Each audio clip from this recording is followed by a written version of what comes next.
बिस्मिल्लाहिर्रहमानिर्रहीम। अस्सलाम वालेकुम। शुरू अल्लाह के नाम से जो बड़ा मेहरबान नहायत रहम वाला है। जो आपके साथ आज रेसिपी शेयर करने लगे, बड़े मज़ेदार शानदार सी रेसिपी है। ये है माश दाल फ्राई। चले आए इसकी रेसिपी शुरू करते हैं। ये हमने एक कढ़ाई ले ली, इसमें 2 चम्मच हम खाने वाले तेल डाल लेंगे इसमें। और इसके साथ हमने 2 अदद दरमियानी प्याज ले ली है, उसको कटिंग कर ली है। अब इसको हम फ्राई करेंगे ब्राउन होने तक। ये हमारे पास लहसुन अदरक मिर्चों का पेस्ट है। अब ये डालेंगे इसके अंदर, इसको भी फ्राई कर लेंगे 1-2 मिनट। अब इसके साथ जो है हमारे पास 2 दरमियानी अदद के टमाटर हैं। अभी इसको भी 2-4 मिनट तक आपने फ्राई कर लेना है, बड़ा अच्छा इसमें जायका आता है। अभी हमारे पास स्पाइसेस हैं। ये हमारे पास हाफ़ टेबल स्पून पिसा हुआ धनिया है, हाफ़ टेबल स्पून पिसी हुई कुटी हुई मिर्चें हैं, 1/4 स्पून हमारे पास हल्दी और हस्ब जायका नमक। अभी ये इसके अंदर हम ये ऐड करेंगे, इसको भी हम थोड़ा सा भून लेंगे अपने मसालों को।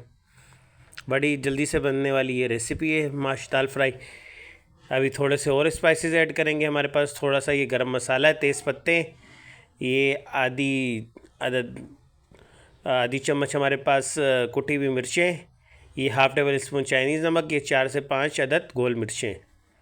अब ये इसके अंदर डाल लेंगे हम। इसको भी आपने 2-4 मिनट तक भून लेना है। उसके बाद ये आ गई हमारे पास माश दाल। इसको हमने 3 से 4 घंटे भिगो के रखा हुआ था, धो के। अभी ये इसके अंदर डालेंगे हम। अब इन सारे मसालों के साथ इसको फ्राई कर लेंगे।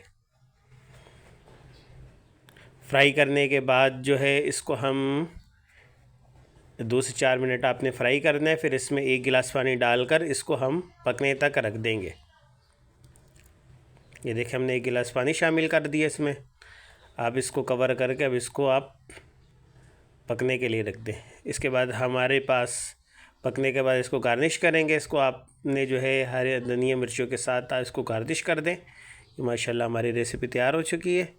अगर आपको हमारी रेसिपी अच्छी लगे, लाइक करें, सब्सक्राइब करें, शेयर करें, बेल आइकन को दबाएं। अल्लाह हाफ़िज़।